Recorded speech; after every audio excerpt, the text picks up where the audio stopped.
চাঁদাবাজির তাণ্ডবে অতিষ্ঠ রূপসা খেয়াঘাট। রূপসা থেকে বিস্তারিত জানাচ্ছেন মিলন মোল্লা।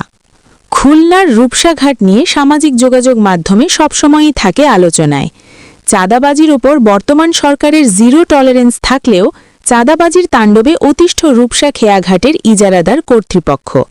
কিছু সংখ্যক মানুষ রূপসাঘাটের টোল কাউন্টারে মাঝে মাঝে চাঁদাবাজির জন্য ভাঙচুর, টোলে কর্তব্যরত কর্মচারীদের মারধর করে। কিছুদিন আগে কবির নামে এক কর্মচারীকে অপহরণও করেছে।